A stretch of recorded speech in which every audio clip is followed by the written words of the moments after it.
ঠিক আছে, আলহামদুলিল্লাহ, পিতামাতার খেদমতের জন্য করবে, কিন্তু তোমার পিতামাতার থেকে আরো বেশি সজাগ থাকো আল্লাহর নবীর কথাটা মেনে চলার জন্য। কার জন্য? আল্লাহর নবীর কথাটা মেনে চলার জন্য আরো বেশি সজাগ থাকো, আরো বেশি গুরুত্ব দাও।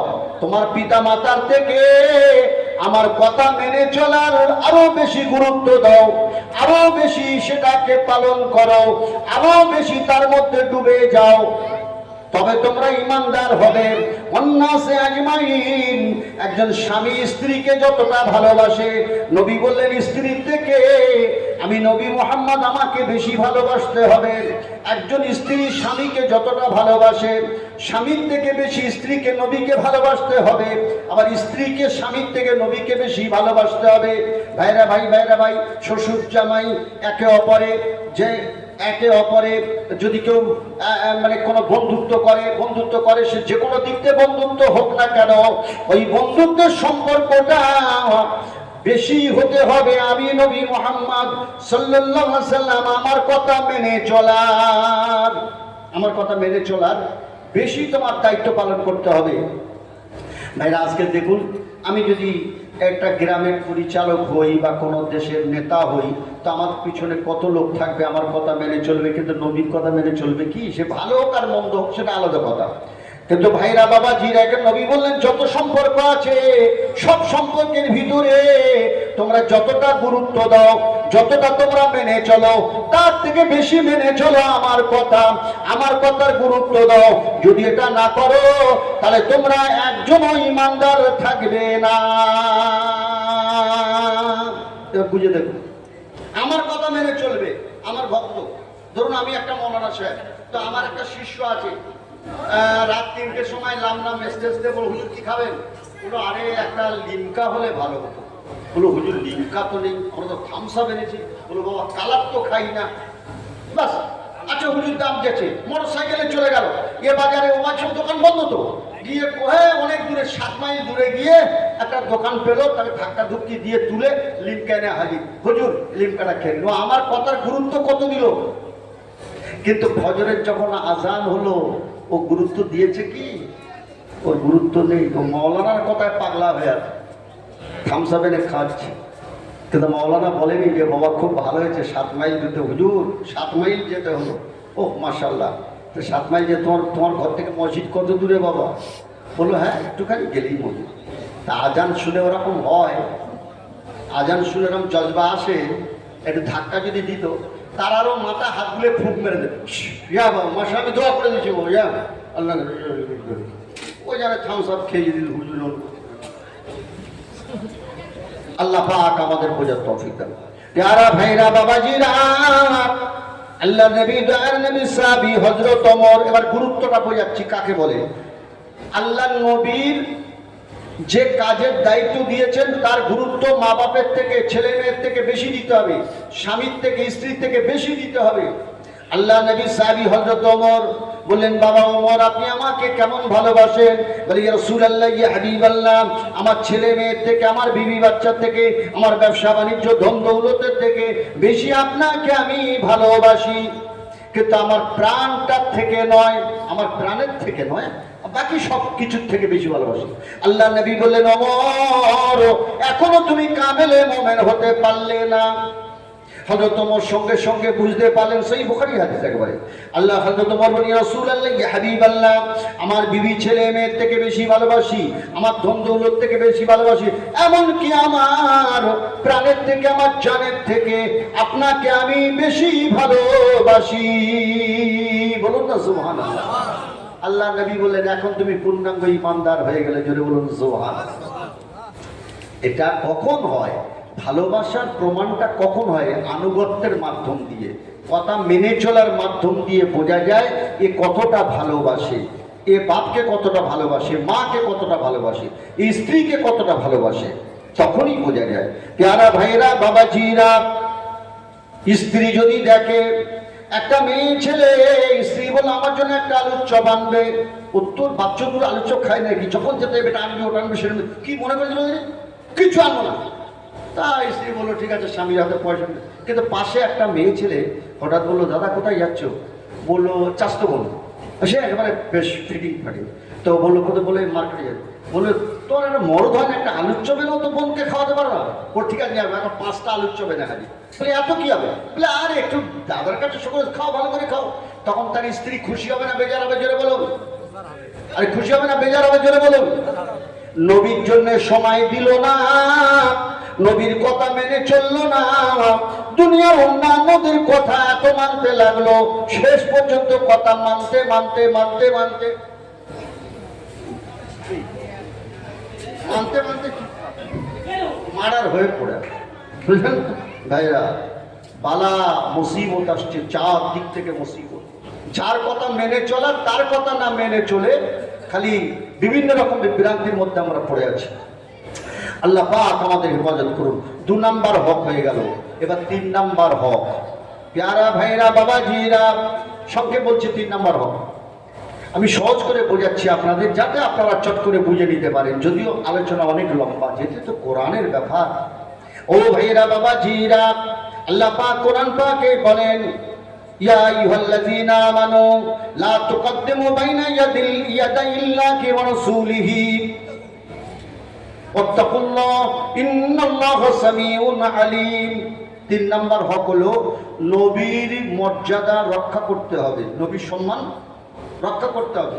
নবীর থেকে আগে বেড়ে যাওয়া যাবে না, নবীর থেকে আগে বেড়ে যাওয়া যাবে না। আল্লাহ কোরআনে বলছেন, আল্লাহ কোরআনে বলেন, এই জওয়ানেরা, যুবকেরা, মুরব্বীরা, মেয়ে ছেলেরা, বেটা ছেলেরা মুসলমান বলে দাবি করবে আর নবীর থেকে আগে বেড়ে যাবে, নবীর উপরে উঠে যাচ্ছ, খবরদার, নবীর থেকে আগে বেড়ে যেতে যেও না। আমি আল্লাহ বলছি, আমি আল্লাহ, আমাকে ভয় করো। আর আমি তোমাদের ব্যাপারে জানি এবং শুনি, তোমরা যা বলো তা শুনি, আর তা তোমরা যা করছো তা জানি। ইন্নাল্লাহা সামিউন আলীম। প্যারা ভাইরা, আগে বেড়ে নবী সারা জীবনে মদ খায়নি। জোরে বলেন সুবহানাল্লাহ, জোরে বলেন না সুবহানাল্লাহ। নবী সারা জীবনে মদ খায়নি। এ যদি মদ খায়, নবীর থেকে আগে বাড়লো না সরে এলো কোনটা? নবী সারা জীবনে জুয়া খেলেনি। এই জুয়ায় মস্তি হয়ে আছে, ডুবে আছে একেবারে, দোকানের চাতানে তাস নিয়ে বসে আছে। ওরা জানে বছরে জল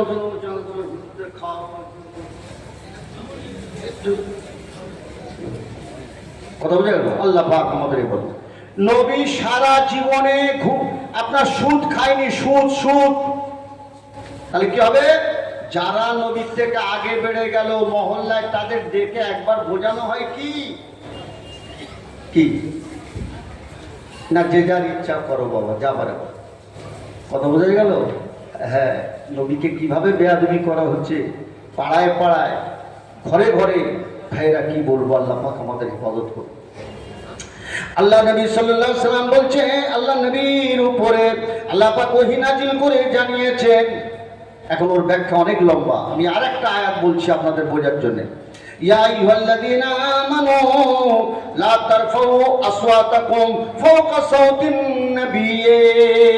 নবী যখন কথা বলে, ওয়ায়াকুদ্দু আসওয়াতাহুম, অন্য আয়াতে এসেছে, নবী যখন কথা বলে তোমরা আওয়াজ আস্তে করো, অর্থাৎ নবীর কথার উপরে আওয়াজ যেন না বেড়ে যায়।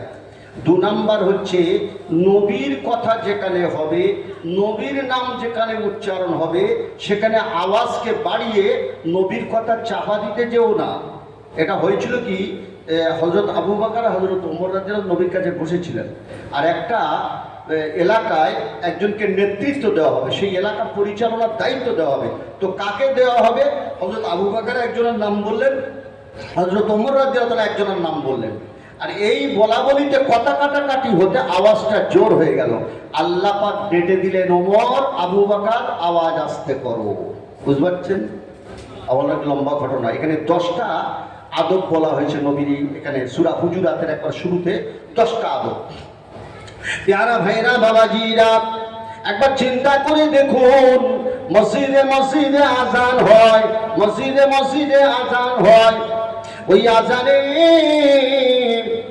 আশহাদু আন্না মুহাম্মাদার রাসূলুল্লাহ, আমার নবীর নামটা ধ্বনিত হচ্ছে, আওয়াজ হচ্ছে, মেয়ে ছেলেরা চুপ করবে, বেটা ছেলেরা চুপ করবে, জওয়ানেরা চুপ করবে, বুড়ো বুড়িরা চুপ করবে, চুপ করে শুনবে। আর আওয়াজটা হওয়ার সাথে সাথে বলবে, যখন আজান হবে নবী বললেন মুয়াজ্জিন যা বলে তোমরা তাই বলো, আল্লাহু আকবার আল্লাহু আকবার। মুয়াজ্জিন বলবে আমাদের ওটা বলতে হবে। যখন বলবে আশহাদু আল্লা ইলাহা ইল্লাল্লাহ, ওটা আমাদের বলতে হবে। নাকি শুধু ইমাম সাহেব বললেই হয়ে যাবে নাকি? যেটা বলে সবাইকে বলতে হবে, সবাইকে। নবী যখন মুয়াজ্জিন বলবে আশহাদু আন্না মুহাম্মাদার রাসূলুল্লাহ, তখন ওটা আমাদের সবাইকে বলতে হবে। কি বলতে হবে জোরে বলুন, আশহাদু আন্না মুহাম্মাদার রাসূলুল্লাহ। এটা বলে বলতে হবে সাল্লাল্লাহু আলাইহি সাল্লাম। শুধু সাল্লাল্লাহু আলাইহি সাল্লাম বললে হবে না, এটা বলে বলতে হবে সাল্লাল্লাহু আলাইহি ওয়াসাল্লাম। তারপরে যখন মুয়াজ্জিন বলবে হাইয়া আলাস সালাহ, তখন লা হাওলা ওয়ালা কুওয়াতা ইল্লা বিল্লাহ বলবেন।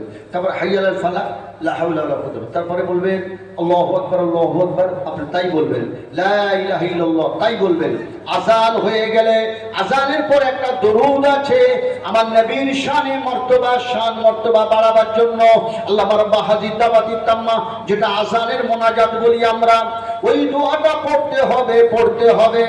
চিন্তা করুন, এ ভাই এশার আজান হয়েছে না হয়নি?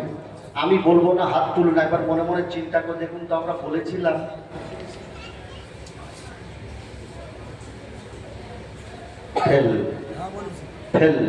বুঝাচ্ছেন? আমাদের বিবিদের কোনোদিন জিজ্ঞেস করেছে মেয়ে শ্বশুর বাড়িতে এসছে বক বক বক করছো, আজানটা শুনছি, আজান টাইম অনেক আছে, এখন চলতে আসো অনেক লম্বা টাইম, কথা বলবে? আমরা বলি কোনো সময়? এ নিজেই বকম বকম করছে, বউ বকম করছে, ছেলে মেয়েরা সব বকম, কেউ গুরুত্ব নেই। চিন্তা করে দেখুন, আমরা যে কজন বসে আছি আমরা চিন্তা করি। আসুন পেয়ারা ভাইরা, আশহাদু আন্না মুহাম্মাদার রাসূলুল্লাহ আওয়াজ হয়ে গেল, কিন্তু এটা বলে যে সাল্লাল্লাহু আলাইহি ওয়াসাল্লাম বলার একটা অভ্যাস আমাদের নেই। আল্লাহর নবী সাহাবীরা বলেন, ইয়া রাসূলুল্লাহ ইয়া হাবিবাল্লাহ, আপনি বলেছেন মুয়াজ্জিনরা কিয়ামতের ময়দানে তারা গর্দান উঁচু করে যাবে, মানুষ দেখবে বড় জান্নাতে যাচ্ছে, কিন্তু আমরা তো সবাই তো আজান দেওয়ার সুযোগ পাবো না। আজান তো একজনই দেবে, তাহলে আমরা তো এই মর্যাদা পাবো না। আল্লাহ নবী বললেন, ও সাহাবীরা, তোমরা মুয়াজ্জিন যা বলে তাই বলো, তাহলে তোমাদের মর্যাদা ওই রকমই হবে। জোরে বলুন না সুবহানাল্লাহ। আর তোমরা যদি আজানের উত্তরটা দিয়ে আজানের মোনাজাতটা তোমরা যদি পড়ো, এটা যদি তোমরা দোয়াটা করো, আমি নবী বলছি তোমাদের জন্য আমার সুপারিশ, তোমাদের জন্য আমার শাফাত ওয়াজিব হয়ে যাবে। তোমাদেরকে শাফাত করে নিয়ে, সুপারিশ করে নিয়ে জান্নাতে যাব। শুধু ওয়াজের মধ্যে খালি শুনেই ভোম, গুনাহগার উম্মতিদের আল্লাহর নবী সুপারিশ করে জান্নাতে নিয়ে যাবে বাবা। ব্যাস, গুনাহগাররা জানে তোরা নেককার, তোরা নামাজ পড়ে যা, মরে গেছে। আমরা গুনাহগার, সেদিন আবার একটা মৌলানা বলছে, ওয়াজ করছেন, জলসায় শুনলাম, শুনে তো ব্যাস জব্দ হয়ে আবার খাপ বুঝলে না। যারা নামাজ পড়েনি, রোজা করেনি, ওরা অনেক বিয়াড়ায় পড়বে। আর যারা নামাজ পড়েছে, রোজা করেছে, ওরা বিয়াড়ায় পড়ে যাবে। কেন? ওদের তো নবী সুপারিশ করবেন, ওদের তো আমল আছে। আর তুমি আমল করনি, তুমি গুনাহগার, নবী তো তোমাকে সুপারিশ করে জান্নাতে দেবে। আরো চেংড়ারা বলছে, যা চাঁদা তোর খাই জলসা, তো জান্নাতে চলে যাবো, বুঝলেন না ভাইরা? আল্লাহ পাক আমাদের বোঝার তৌফিক দান করবে। খুব সাবধান, ভালো করে বুঝবেন। ও ভাইরা, বাবাজিরা, আল্লাহ নবী, দয়ার নবী, প্রাণের নবী সাল্লাল্লাহু তাআলা আলাইহি ওয়াসাল্লাম, আল্লাহ পাক পরওয়ারদিগার মেনিয়াস কার কার সুপারিশ করাবেন কিতাবের মধ্যে উল্লেখ হয়ে গেছে। এটা একটা আমল বললাম, যে আমলের দ্বারা আপনি নবীর শাফাত পেয়ে যাবেন, নবীর সুপারিশ লাভ হয়ে যাবে। কিন্তু সুপারিশ তো হবে, শাফাত তো হবে, কিন্তু শাফাতের আমলটা হয়েছে কি? ফজরের সময় আমলটা হয় কি? যে নবীর আশিক হবে, যে নবীদেরকে